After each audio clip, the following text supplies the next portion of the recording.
need to hear the most? That we're capable of change. Yun siguro one of the things that we should take agency, na we do play a part in the society, in this ecosystem that we live in. And yung pagkawala ng pag-asa, nowadays marami sa atin nakakaramdam niyan dahil sa may gerang nangyayari, madami nangyayaring korupsyon dito sa bansa natin. So, ang dami nating nararamdaman, di ba? And lalo yung youth, napaka-uncertain nung kinabukasan natin. And dito sa show na to, yung gusto naming maparamdam at mapakita sa mga audiences, lalo sa kabataan, ay maging bukas tayo sa pakikinig sa isa't isa, maging bukas tayo sa diskurso, maging bukas tayo sa opinion ng isa't isa, at baka maging payapa kahit papano, and lumalim yung empathy natin for everybody in this country. Para magdagdag sa sinabi ni Elijah, ang dami nangyayari ngayon, no? Grabe, idagdag mo pa yung social media, kaya lahat mayroong plataforma para magsalita. Siguro para sa akin, ang pinakamahalaga na marinig ng kabataan ngayon ay sa kabila na lahat ng nangyayari, ngayon ang panahon para hindi maging manhid, hindi mag-back down, hindi mag-freeze, kasi valid naman, may tendency tayo na maging overwhelmed kasi ang dami nga naman talaga nakaka-stress. Pero hindi yun yung panahon ngayon. Now is the time to even rise up, listen, discern, and act. At nandito kami para maging less intimidating and less overwhelming yung diskursong politikal. Salamat sa question mo. River? And siguro to add na there's hope. Ang daming tao now na feeling na hopeless na ang mundo. The world is going to end, pero I think people should believe na there's always hope. Robbie? Para sa akin naman po, my hope is that this show, in its mission na to transition yung pananaw ng ating youth at yung mga tao dito sa Pilipinas sa isang direction na it is not hopeless like what my co-host said, but more important than that, the hope starts with you. It starts with all of us. At kung aayusin lang po natin ang pananaw natin sa pamamagitan ng kaalaman or yung pag-introduce or pagtalakay ng kaalaman through the people that we will be interviewing, through the debates, the discourse of culture, politics, economics, we will be able to create a more well-rounded perspective on what reality really is and how as individuals we can conduct ourselves to uplift our country together. Thank you. Kahit hindi ako tinatanong, pwede ba akong Yes, Father. Hindi, joke lang. Hindi, siguro lang una sa lahat, gusto ko sabihin na siguro naman you will agree with me na hindi tayo nagkamali ng pagpili ng host. Yes. Diba? Pero siguro, sa darating kasi na Tuesday, death anniversary ni Pope Francis.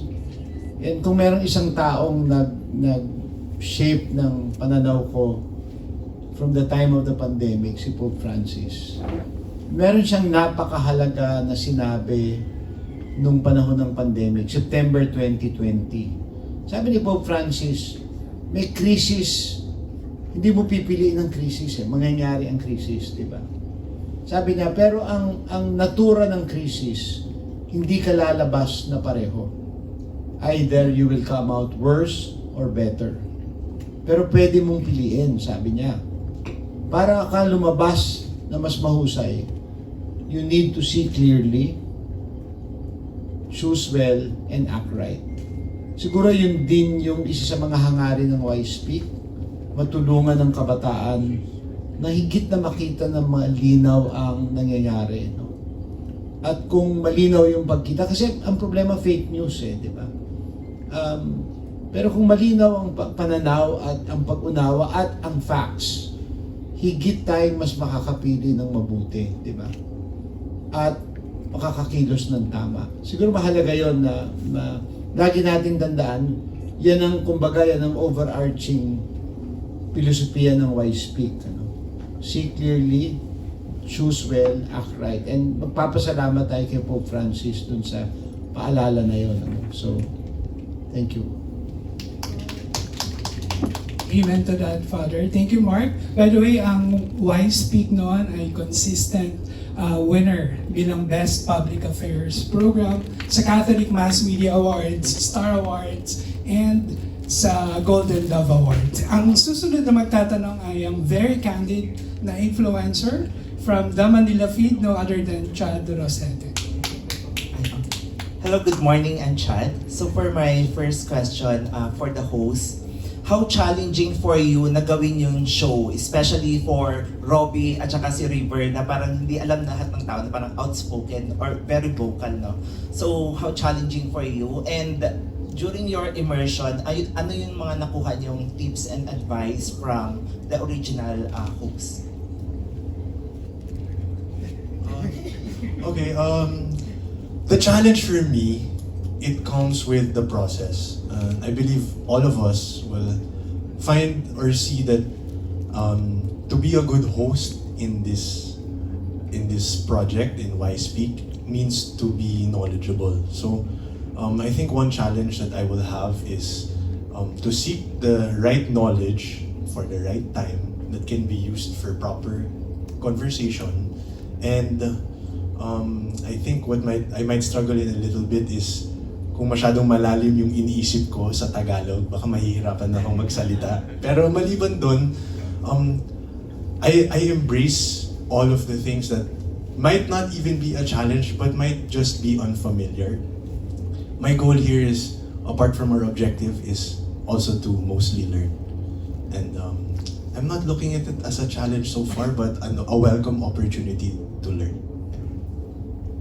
Ako similar to Robbie, siguro yung challenge ko dito is the knowledge, experience.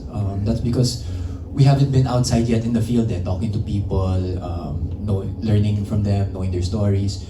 So siguro that's our challenge. Pero as we learn, as us hosts learn, hopefully the people watching behind the screens will also learn along with us. Kaya ako, that's one thing I'm very excited also na matuto dito and to hear what the people have to say. Any tips and advice from Bianca, Ryan, Robbie, Gretchen? Actually, yung ang haba din ng usapan na yun. Sobra. And we're very, very grateful to them for, gracing us with their presence and time nung that whole day na nag-immerse kami and got to know each other and really study what yung gagawin namin sa show. Ano bang pinaka-sinabi nila? It's basically like, they're just handing us the torch. Sabi na, you guys would know what to do with the show. I mean, sabihin nga nila, di ko na sabihin ko sino, pero one of them sabi, back then when we were doing this, di ko nga alam na ginagawa namin eh.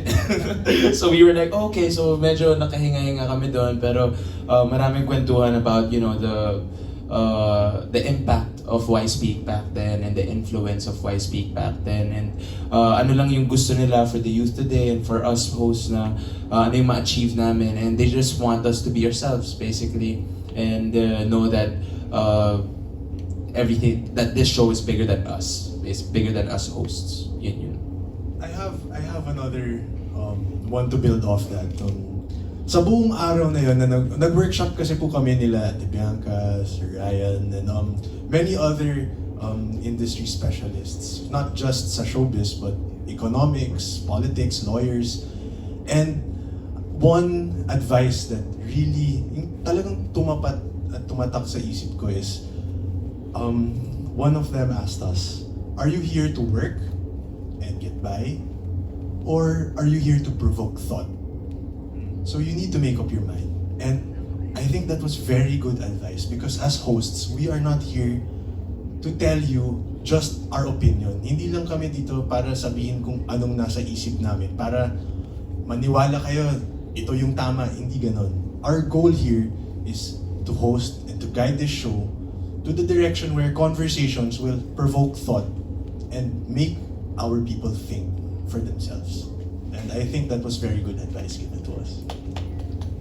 And to add to what Robbie said, bigla ko lang naalala, meron tayong kanya-kanyang lived experiences na tinatawag.